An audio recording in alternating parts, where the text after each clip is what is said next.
الاحتفاء باليوم العالمي للمرأة. تتسابق الحروف بارتصافها ضمن الكلمات التي أبحث عنها للتعبير عن مودتي لنساء العالمين، متسلحة بجبال من المشاعر. Bonjour mesdames, bienvenue aujourd'hui à l'Institut Majorel. On est aujourd'hui ici pour célébrer le 8 mars, la journée internationale de la femme. Yes, for being present with us today at Majorel and contributing to our celebration of women on this most special day. ربكم الذي خلقكم من نفس واحدة وخلق منها زوجها وبث منهما رجالا كثيرا ونساء واتقوا الله الذي تساءلون به والأرحام إن الله كان عليكم رقيبا.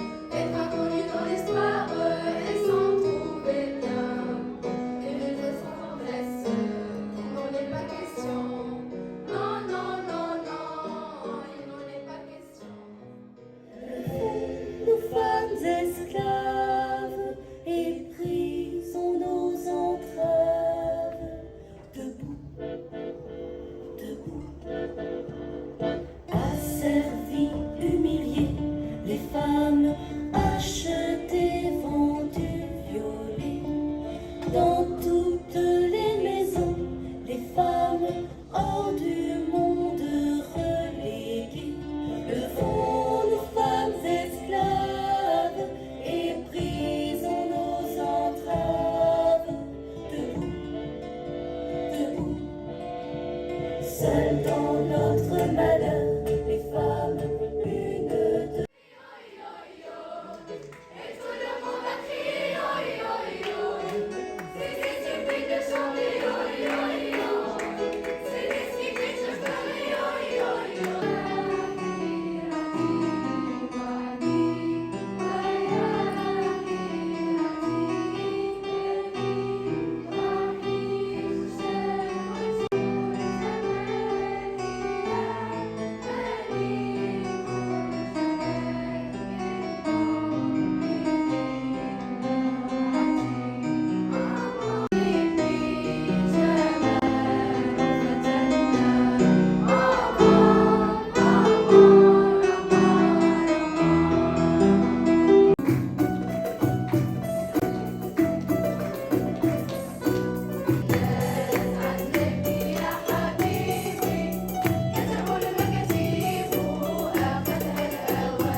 من الجاني يا رب السلام يا حفيدي يا ستي.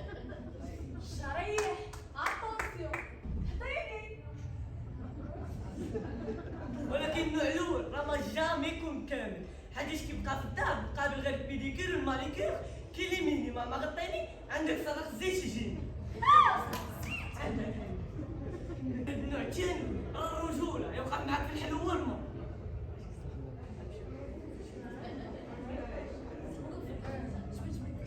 والله ما عندي شي حاجه.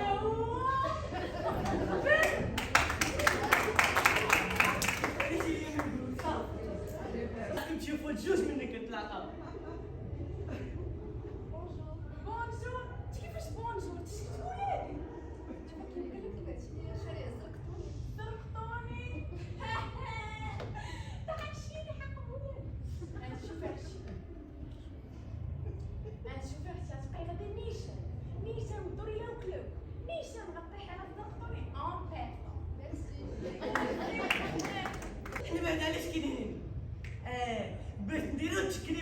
المرأة المغربية. حيتاش كاين فيهم دكتورة مهندسة عالمة ربة بيت. والى اخره. هادشي علاش خاصنا نلقاو تحيه وتصفيق حار للمرأة المغربية. يا خادم، نعم يا مولاي. لقد سمعت عن هند وجمالها، وأريدك أن ترسل لها مكتوبا أني أنوي الزواج بها. فمن وطاعة يا مولاي. عندي مكتوب إلى مولاتك هند بن نعمان.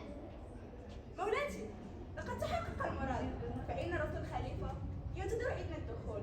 إذني له بالدخول. أهلا يا مولاتي، هذا مكتوب من الخليفة عبد الملك بن مروان.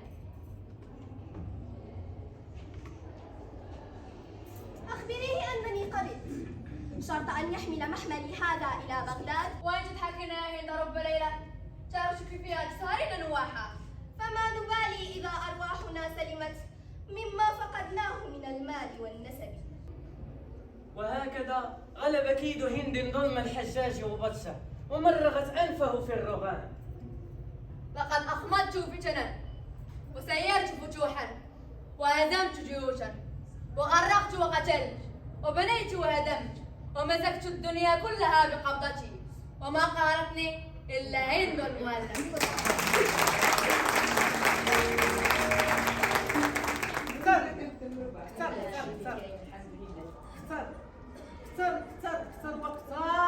كثر من 1000 ليله وليله. وانا باغيه نقول، باغيه نعبر، وباغيه نغوت، وباغيه نقول ماتت شهرزاد وبقاو شهريارات مانعيننا من الكلام،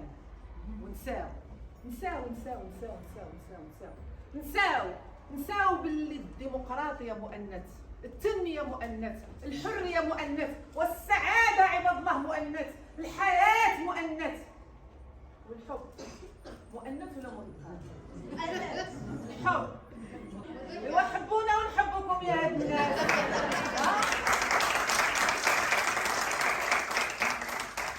حنا هما الحياة، حنا هما المجتمع، وبهذا كنقول لكم عاشت المرأة المغربية. فيكم علاش لا نسمعوش الصلاة والسلام؟ فتتفضل معي مشكورة.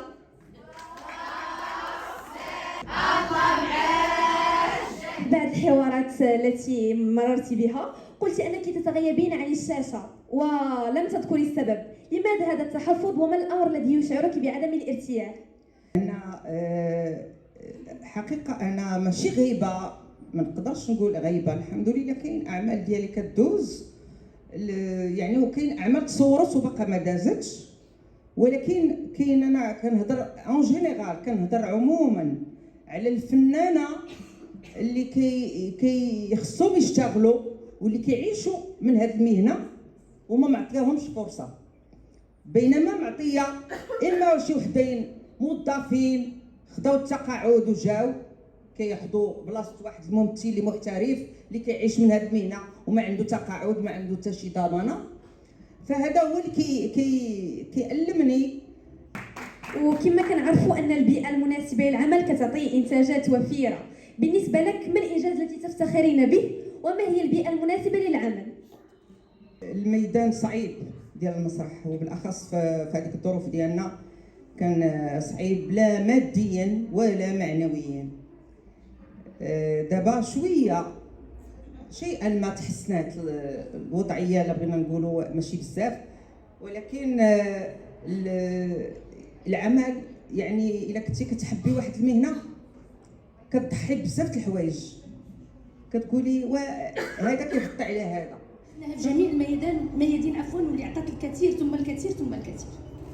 ربات وليداتنا، ربات لينا وليداتنا، عاشت معانا، يعني مهما قلنا في حقها ما غاديش يعني نكونوا استوفينا حقها وداكشي اللي كتستحق بالفعل.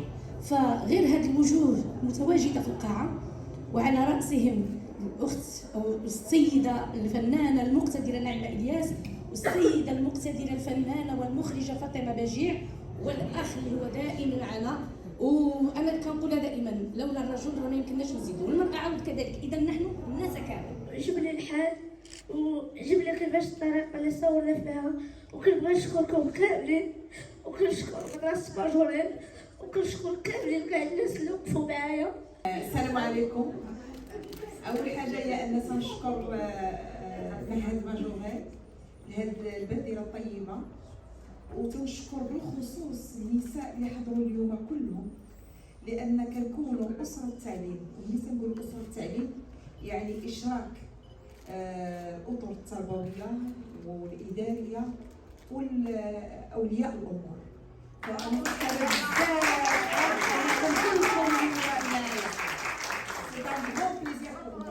كنتمنى لكم يعني المسار ديالكم في الدراسه اولا، هذا يعني الدراسه هي الاولى، ولكن الا كانت شي مواهب معلوم يعني واحد الوقت كيوصل لواحد الانسان يبدا يختار اشنو باغي يدير. كنتمنى يكون ان شاء الله المجال احسن، ويكون المجال يكون يعطيكم اوفر العمل، ويكون داك الشيء مقنن.